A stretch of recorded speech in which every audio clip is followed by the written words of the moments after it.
Hey there, Mrs. Paul here. We are finishing up our unit with evolution and discussing the evidence that we have to show that evolution has occurred. I'll talk more about that in a moment. And then next week we will focus on writing conclusions, and then we'll have our unit test, and then I will be back and we will start our unit on photosynthesis. So remember that as we go through the video, there will be questions that you'll be answering. You'll answer those in your notebook, and you'll also then answer them on screen and before you can move on with the video. And then at the end, there will be the chart that you'll be recording in your notebook. So in your notebook, here are some pages that we're going to label.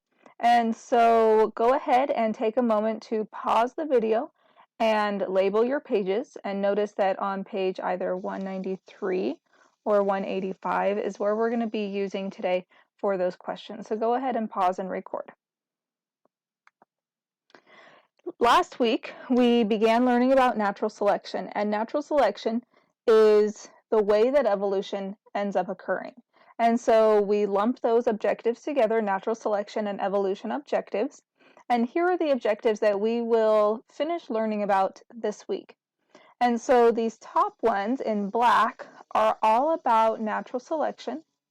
And these bottom ones here in red are what we'll focus on for evolution. And kind of this one here too that says, I can explain biological evolution as the interactions of 4 factors. And so then moving on, we are going to take a look at differences in physical characteristics that help us classify organisms to show how they're similar and how they're different. And we are also going to talk about how different organisms have this common ancestor, so where all life came from. And we can use genes to show how they are similar and different. And then also we'll be using the fossil record, anatomical, and or DNA similarities to show that evolution has occurred. So last week we learned about natural selection, and we learned that natural selection happens to a whole population of organisms that adapt, meaning they change over time because there's some kind of competition where some of them are going to die and some of them are going to live. And if they die, they obviously can't continue to have babies. And so the ones that live, they live because they have some kind of trait that makes them stronger and more fit than any other of their species. And so they get to live, and if they live, that means that they get to reproduce. And so different organisms can occur and live because there's competition and they win the competition. They are different because variability occurs. And so organisms are different because of these factors that we learned about last unit and earlier this unit about meiosis and genes and alleles being dominant and recessive and mutations. And all of those cause changes to the DNA. And so their DNA changes, so their genotype changes, which means that they could have a change in phenotype, which means that phenotype is going to either make them live or die. That change in their genotype can get passed on to their children, so that's heritability. And then environment can play a factor as well. It's kind of like competition with the environment. If they have a trait that helps them stay alive in their environment, then they win and they get to reproduce.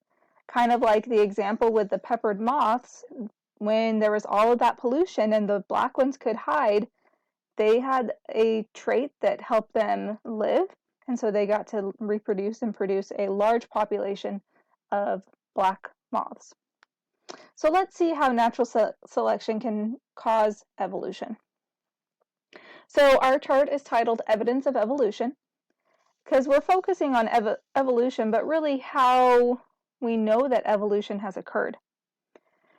And so by evolution, we're saying that a lot of changes, meaning adaptation, so natural selection, has happened in a group of organisms through time, caused by variability in offspring, population growth, finite resources, and natural selection. So if we look back through here at our definition of evolution, it's talking about happening through time, a long time. So if we think back to the video about the finches on the Galapagos Islands, it was millions of years from the time that one finch became 13 different types of finches. Millions of years. And so a lot of small adaptations and small natural selections happening along the way to cause a huge change in those finches. And so changes happen because the offspring can be different. Different genes means different phenotypes. When there is population growth, then like we saw with the peppered moths, the population all of a sudden may be mainly black moths instead of the peppered ones. Finite resources. Finite means there's an end. So it's the opposite of infinite. And so if there's an end to the resources, that means they're competing over them. And you may get some and you may not. And then natural selection. And so everything that we just talked about on the last chart. So there are 4 types of evidence of evolution we're going to take a look at. Oh, really quickly though. When we talk about evolution, a lot of people think, oh, evolution is saying that we evolved from monkeys. Okay, and that was what a lot of people thought. And a lot of people kind of blame Darwin, but Darwin even found that no, we didn't evolve from monkeys, but that us and monkeys do have a common ancestor. So we're going to see that today. If you are super interested in that idea that human and chimpanzees, their evolution, and you want to know more about how we didn't evolve from them, but we have a common ancestor, there is this website called HHMI, Howard Hughes Medical Institute, and they have what's called a click and learn, where you can click on this and it will take you through learning about different evidence to show that what happened in this evolution. And they have little videos and things along with that too. And so I put a link to this on my blog under your notes section, right at the top underneath the link for the Edpuzzle. And so you can go and learn more about the evolution of humans and chimpanzees.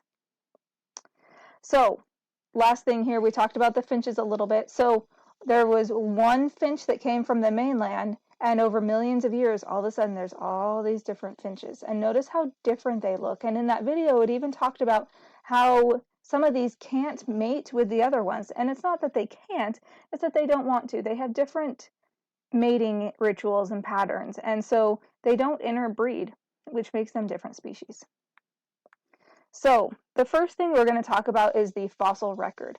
Fossils are the remains of life from earlier times that show the relationship of ancient and current species. So for example, on the left side here is a fossil from an ancient squid. This was from about 100 million years ago.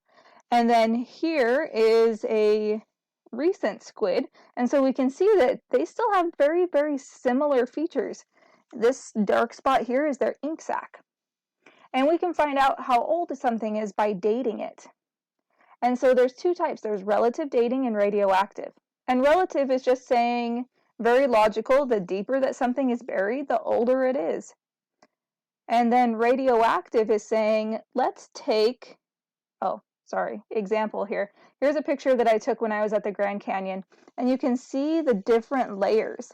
And so if we went back and we found fossils in here in these different layers, we could say for sure the fossils we find down here are definitely older than the ones that we find up here. So on to radioactive dating. We can take the radioactive isotopes that are found in a fossil, and however much is left tells us how old it is. And so if there's very, very little left, that means that it is a very, very old fossil. And so we can use these types of dating to really find out how old these fossils are. The next thing that we use to show evidence of evolution is what's called homology. And remember, like homo, like homozygous, meaning the same. This is talking about how organisms show similar characteristics. And if they have similar things, that means they came from a common ancestor, meaning at some point there was some organism that they were both really, really similar to. And so some organisms have homologous structures, meaning structures that are modified or changed from that common ancestor. So an example of bones. Here are human bones, and here's a manatee. Manatee is it's a sea creature, kind of like a seal. And so they're swimming in the water, so they have this flipper. And inside that flipper are pretty much the same bones that humans have. They're just slightly different. We can also see that organisms are somewhat similar because of analogous structures, meaning they're not the same structure, but they serve the same purpose. So an example is wings. So here is a bird and here's a bee. Obviously they're different. This is an insect and a bird is not an insect. And it has bones, but they both have wings and they can both fly. And so that's showing that something similar occurred to both of these organisms to cause them to need this adaptation of flying. One area of homology is embryology. So notice these are both blue, kind of color chunking here, to show that embryology is very similar to homology because we're looking at similar structures, but we're looking at structures that are inside embryos. Embryos are developing babies. And so in our example here are the embryos of 5 different creatures. We have a salamander and a human and a rabbit and a chicken and a fish. If you saw just these bottom pictures, would you be able to tell what they are? Probably not. And so because they look so similar and they have all of these characteristics in common, that tells us that at some point these all shared a common ancestor and became different over time. They evolved over time to become the different organisms that they are. So kind of some crazy stuff with that. And then lastly, we can use DNA evidence. And so if we think about DNA, we know that DNA is made of nucleotides and they make a long string of DNA. And when that DNA is compressed, it makes a chromosome. And on those chromosomes are areas that are genes, and those genes can be coded and make an amino acid sequence that makes a protein that makes your phenotype. And so before we really knew about DNA, people used these other things and a lot of homology to show, hey, these organisms look really, really similar. They must be related. And so that's how they kind of classify these organisms. Now we can classify them a little bit differently because we have DNA evidence that shows they have these many genes in common. So if they have a lot of genes in common, they're more closely related. If they don't have as many genes in common, they're not as closely related. And we can organize that information using what's called a cladogram, which is a kind of a tree-like thing. Looks like this. And so here's like a branch, and this main branch is showing that along the way here, these are all the common ancestors and that have similar characteristics. And a branch branches off maybe because they have analogous structures or different homologous structures. And a branch right before the final organism is saying that that's a primitive ancestor. They share a common ancestor here. Primitive means kind of before. And so an example is this cladogram. Here's all these different organisms. They look very, very different, but they do have some similarities. So like this hagfish, it's kind of more primitive. It doesn't have as many of these features. But when we go one up, all of a sudden, here's a characteristic for a jaw. And all of these organisms above here have jaws. Now, if we go one up, here is for lungs. And so all of these organisms up to the chimp have lungs. And so this is saying that this perch, this fish, and this hagfish do not have lungs. And this hagfish, it doesn't have jaws. It doesn't have any of these things. And so as we build a cladogram, which you'll be doing, you can see that as you go along, when there's a change, then all of these organisms up here have claws and nails. Anything past this point has fur and mammary glands, but anything before does not. So here's another example as well. And so that is it for evidence of evolution. And here's our chart.